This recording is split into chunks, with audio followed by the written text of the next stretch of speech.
Տիկին Ջուլհակյան կշարունակենք այս հարցադրումները, եթե ինչ-որ բաներ մոռացաք ասել, կասեք։ Նախ ես ուզում եմ ողջունել ձեր այն դիրքորոշումը, որը կապված էր քննչական կոմիտեի տարածած հաղորդագրության մասով, որտեղ ակնհայտորեն ոտնահարված էին անձի իրավունքները, մասնավոր կյանքի իրավունքը, եւ ես հույս ունեմ, որ դուք ի պաշտոն նաեւ կկոմունիկացնեք ձեր դիրքորոշումը եւ քննադատությունը համապատասխան մարմնի ղեկավարին։ Հիմա ֆունդամենտալ հարցին։ Դուք ձեր ելույթում էլ ասացիք, որ Պարլամենտի եւ նաեւ ձեր պրոֆիլային հանձնաժողովի անկյունակարային հարցը լինելու է սահմանադրության հարցը։ Ես ուզում եմ շատ հստակ ասեք, արդյոք այդ նոր տեքստի մեջ, որը հայ ժողովուրդը չի տեսել, անկախության հռչակագրին հղումը հանված է, թե ոչ, ժամկետների մասով ինչու են այդ փոփոխությունները տեղի ունենում, մարտի 1-ին պետք է հրապարակվեր, հիմա ասում եք մինչև տարվա վերջ, ինչ հանգամանքներով պայմանավորված է այդ փոփոխությունը, եւ անկյունակարային հարցը, որ Տիկին Վարդանյանը հնչեցրեց։ Գիտեք, երբ որ դուք ասում եք մենք կգանք ձեզ կհամոզենք, կփորձենք խոսել եւ այլն, միգուցե այդ դաշտը բաց լինի, օրինակ հարկային օրենսգրքի շուրջ քննարկումների ժամանակ, սոցիալական ինչ-որ ծրագրերի շուրջ քննարկումների ժամանակ, բայց սա կարմիր գիծ հանդիսացող քննարկումներ են։ Հայաստան դաշինքը, որին քվեարկել է մոտ 150,000 Հայաստանի Հանրապետության քաղաքացի, չի լիազորել, որ մենք գանք եւ կողմ քվեարկենք, մեր դիրքորոշումը գիտեք, Ալիևյան սահմանադրությանը։ Դրան կարող եք չանդրադառնալ, ուղղակի դիրքորոշումն եմ ասում։ Հետևաբար իսկապես ես չեմ հասկանում, ինչ տրամաբանությամբ եք ակնկալում, որ 2/3 չունենալու բերումով դուք կարող եք այդ հարցը դնել հանրաքվեի։ Ժողովուրդը պետք է կողմ կամ դեմ քվեարկի։ Այո, բայց մինչև դա սահմանադրությունը մեծ ճանապարհ է նախատեսում, որ Հայաստանի Հանրապետության ազգային ժողովը պետք է հաստատի նախագիծը եւ այնուհետեւ այն պետք է դրվի քվեարկության։ Հիմա ժողովրդի այն հատվածը, որին մենք ենք ներկայացնում, դեմ է դրան եւ մեզանից որևէ մեկը չի պատրաստվում դրան կողմ քվեարկել։ Կրկնում եմ, սա հարց չի, սա ֆունդամենտալ հարց է։ Ուզում եմ հասկանալ ոնց եք պատկերացնում ճանապարհը։ Շնորհակալություն Տիկին Գրիգորյան հարցերի համար, արդյոք հանվել է սահմանադրության տեքստից անկախության հռչակագրին հղումը, որևէ բան սահմանադրության տեքստից չի հանվել, որովհետև մենք գրում ենք նոր սահմանադրություն, ոչ թե մենք վերցրել ենք սահմանադրությունը եւ մեջից ինչ-որ բաներ ենք ջնջել, ինչ-որ բաներ ավելացրել, այլ վերցրել ենք դատարկ թուղթ եւ վրան սկսել ենք գրել նոր սահմանադրության տեքստ։ Արդյոք այն նախաբանը, որը ենթադրվում է, որ պետք է լինի նախագծում, իր մեջ պարունակում է հղում անկախության հռչակագրին, ոչ եւ չպետք է պարունակեր։ Եվ այդտեղ Ալիևը որևէ կապ չունի, որքան էլ որ դուք խոսեք այդ մասին եւ որքան էլ այդ հարցը շահարկեք։ Մենք այստեղ ժամանակը չի բավականացնի դրա շուրջ ունենալ հայեցակարգային քննարկումներ, թե ոնց է պատահել, որ մենք ուզած թե չուզած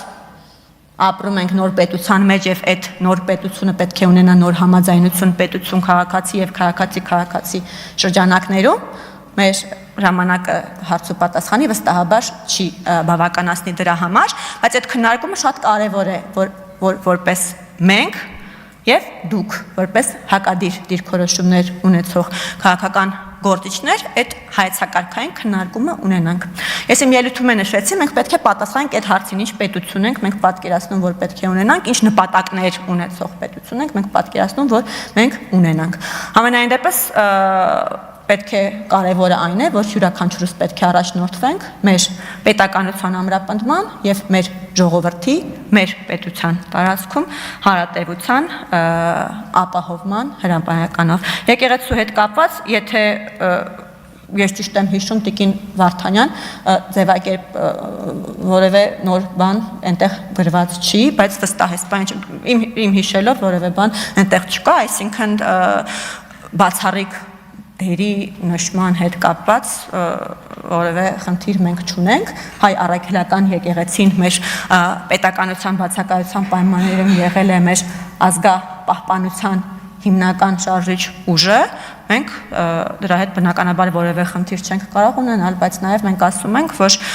հասկանալի է, որ եկեղեցին պետք է զբաղվի ազգապահպանությամբ, երբ չկա պետություն եւ պետականություն, բայց երբ կա պետություն եւ պետականություն, այդտեղ մի քիչ գործառույթներ արդեն փոխվում են։ Ինչ ճանապարհով եմ պատկերացնում, թե ոնց ենք ձեզ համոզելու կամ դուք ինձ համոզելու։ Ես նորից Տիկին Վարդանյանի հարցին էի պատասխան, պետք է քննարկենք Տիկին Գրիգորյան։ Իրոք կարող է իրար կարողանում ենք համոզել, կամ մենք ձեզ կամ դուք մեզ, բայց նաև այլ հարց է պետք է քննարկենք, եթե ժողովուրդը ուզում է ունենալ նոր սահմանադրություն, ապա արդյոք կարող են падգամավորները դրան ընդդիմանալ։ Բայց սա տեսական քննարկում է, այսինքն այս բանը սա դες չեմ ներկայացնում որպես ճանապարհային քարտեզ կամ որպես նպատակ։ Արձագանք։ Փաստորեն ֆիքսենք, որ անկախության հռչակագրին հղումը որևէ կերպ արտացոլված չի լինելու Սահմանադրության նոր տեքստում, դա արձանագրեցինք, ժամկետների հետ կապված նոր բան չասացիք, ինչու փոխվեց մարտի 1-ը մինչև հիմա տարվա վերջ։ Սահմանադրության մասին մեր կարծիքները բնականաբար տարբեր են, դրա մասին կարծում եմ առանձին ելույթով կխոսենք, բայց ֆունդամենտալ հարցը Տիկին Ջորհակյան շարունակում է լինել հետևյալը։ Սահմանադրությունը մեկ ճանապարհ է նախատեսում նոր սահմանադրության ընդունման։ Այն է խորհրդարանի 2/3-ը հաստատում է եւ այնուհետեւ այդ նախագիծը դրվում է հանրաքվեի։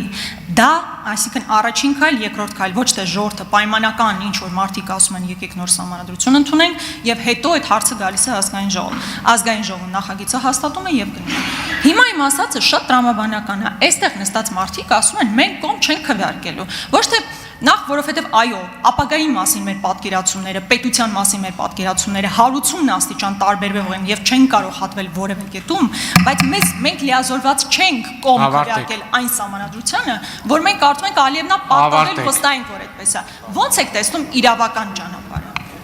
Ես նորից ձեզ Տիկին Գրիգորյան պատասխանել եմ ձեր հարցին, բայց փորձում եք անընդհատ նոր բաներ ինձ կորզել, նոր բան չեմ ասելու։ Նորից ասեցի, քննարկումների միջոցով սահմանադրության ձևակերպումները ես բնականաբար գիտեմ։ Ինձ դա հիշեցնել պետք չէ։ Ինչ վերաբերում է նրան, թե ինչու դեռ մարտին պետք է հրապարակված լիներ, ինչու դեռ չի հրապարակվել, այդ մասին էլի ենք խոսել։ Մենք քննարկումների կարիք դեռ ունենք, այդ թվում եւ թիմի ներսում վերջնականացնելու հետ կապված։ Հենց պատրաստ լինի, այսինքն մենք երբ զգանք, որ դա ամբողջական տեքստ է, որը կարծում ենք, որ արժանի է հանրությանը հրամցնել որպես սահմանադրության արդեն եղած նախագիծ, որի շուրջ բնականաբար պետք է սկսվեն քննարկումներ եւ նաեւ համապատասխան առաջարկներ ընդունել, նորից դրանց այդ առաջարկների հիման վրա փոփոխություններ, բնականաբար այդ ժամանակ արդեն կհրապարակվի, բայց նորից եմ ասում, ժամկետը նշվել տարվա վերջ մինչև հրապարակումը, մենք այդ ժամկետների մեջ կտեղավորվենք։